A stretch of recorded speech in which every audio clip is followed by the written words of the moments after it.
గత కొన్ని రోజులుగా మంచు ఫ్యామిలీ గొడవలు రెండు తెలుగు రాష్ట్రాల్లో హాట్ టాపిక్ గా మారాయి. తండ్రి కొడుకుల మధ్య వైరం రచ్చకెక్కింది. ఒకరిపై ఒకరు దాడి చేసుకునే వరకు వెళ్లింది. ఇప్పుడు మాటల యుద్ధం మొదలైంది.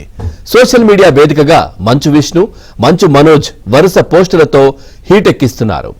ఈ క్రమంలో ఇవాళ మనోజ్ ఎక్స్ వేదికగా మరో ఆసక్తికర పోస్ట్ చేశారు. కూర్చొని మాట్లాడుకుందామని తాను సింగిల్ గానే వస్తానని తెలిపారు. అయితే ఆయన ఈ పోస్ట్ ఎవరిని ఉద్దేశించి పెట్టారనేది మాత్రం డైరెక్ట్ గా ఎక్కడా చెప్పలేదు.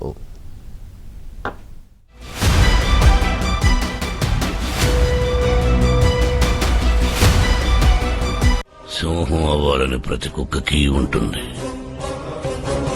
కానీ వీధిలో మురగటానికి అడవిలో గర్జించడానికి ఉన్న తేడా కనీసం వచ్చి జన్మలో అయినా తెలుసుకుంటావన్న ఆశ. కలిసి కూర్చొని మాట్లాడుకుందామని నాన్న, ఇంట్లోని మహిళలు, ఉద్యోగులు, మిగిలిన వాళ్లను పక్కన పెట్టి సామరస్యపూర్వకంగా చర్చించుకుందామని మనోజ్ ట్వీట్లో తెలిపారు. ఏమంటావ్, తాను ఒంటరిగానే వస్తానని మాటిస్తున్నానన్నారు. ఆరోగ్యకరమైన చర్చ పెట్టుకుందామని. ఏమంటావ్, నీ కరెంటు తీగ అంటూ మనోజ్ ట్వీట్లో రాసుకొచ్చారు. ఇప్పుడు ట్వీట్ సోషల్ మీడియాలో వైరల్ అవుతోంది.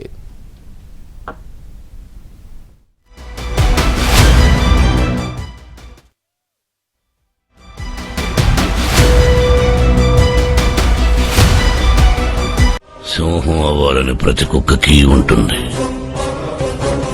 కానీ వీధిలో మురగటానికి అడవిలో గర్జించడానికి ఉన్న తేడా కనీసం వచ్చి జన్మలో అయినా తెలుసుకుంటావన్న ఆశ.